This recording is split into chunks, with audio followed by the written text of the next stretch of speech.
السلام عليكم ورحمة الله وبركاته. نبتدي الكلام بالصلاة على النبي عليه الصلاة والسلام. ما كنتش عايز أعمل الفيديو ده يا جماعة، نظرا لأن إحنا طبعا مركزين مع منتخبنا الوطني في كأس الأمم وماتش بنين الجاي. ربنا يستر إن شاء الله ونكسبهم، نصعد دور الثمانية، استمرارا لحالة الهذيان والهلس اللي بيعملها النادي الأهلي وبدلاء النادي الأهلي، اللي المفروض إن أنتوا يعني الصف الثاني يبقى جامد عشان يساند سكواد الفريق الاول. ناس عماله تقول لك يا عم بس عشان قوام النادي الاهلي والحراس وبتاعه. ايوه يعني انت ايه قوام بقى؟ انت لعبت 4 مطوشه في كاس الرابطه ما كسبتش منهم غير ماتش واحد، والباقي يا بتلعب بالناشئين يا بتطعمهم بالناشئين، والناشئين دول كلهم عايزين يتطعموا.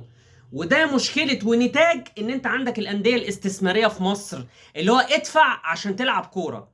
دلوقتي ما بقتش لعبه الفقراء، بقت لعبه الاغنياء.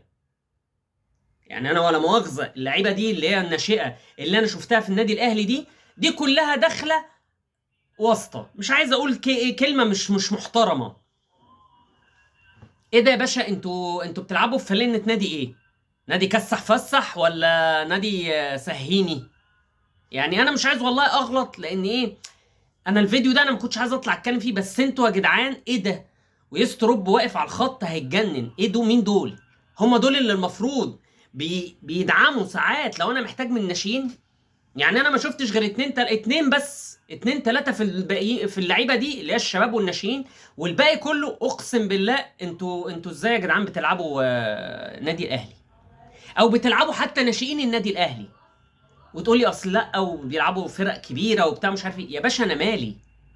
بلاش ماتش المصريه للاتصالات اللي الاهلي خرج منه بفضيحه. طاهر انت عايز ايه يابا مننا؟ الشحات، وكل واحد يقعد يتجنحر على ميتين ابونا. وانا عايز 40 مليون وماليش دعوه، انا عايز 50 مليون والا هروح امضي النادي البيراميدز ولا الزمالك، ولا عندي عرض احتراف في نادي زعبولة القطري. ايه يا جدعان في ايه؟ اللعيبه دي لازم تمشي. مصطفى العش، انت يستروب انا سامع ان هو خدك غسيل ومكوى بالدنماركي. ايه يا اسطى ده؟ وايه سيحه ده يا اسطى؟ هو ده مستوى واحد حارس تالت في النادي الاهلي؟ ده انا لو جبت الزنفولي اللي كان موجود قبل كده من سنه هيقف احسن منك يا اسطى. حاجه قله ادب وحاجه قله قيمه. وده يبين لك قد ايه ان احنا اللعيب لو ما كانش على الفرازه مش هتشتريه. قطاعات الناشئين في مصر كلها سبوبه وماشيه بالهنبقه، وما كنتش تدفع مش هتلعب. وطبعا اندثار المواهب زي ما قال شيكابالا، قال لك الفقراء خلاص ما بقى لهمش مكان. انا كنت بشوف يا جماعه في منطقه شعبيه كنت بروح العب فيها كوره، منطقه امبابه. كنت بشوف مثلا في مدرسه الصناعي، في نادي مركز شباب امبابه، في الانديه الشعبيه، في الكيت كات، في الحتت دي، ناس بتكلمك تقول لك رقص نفسك وانا جاي لك بالتليفون.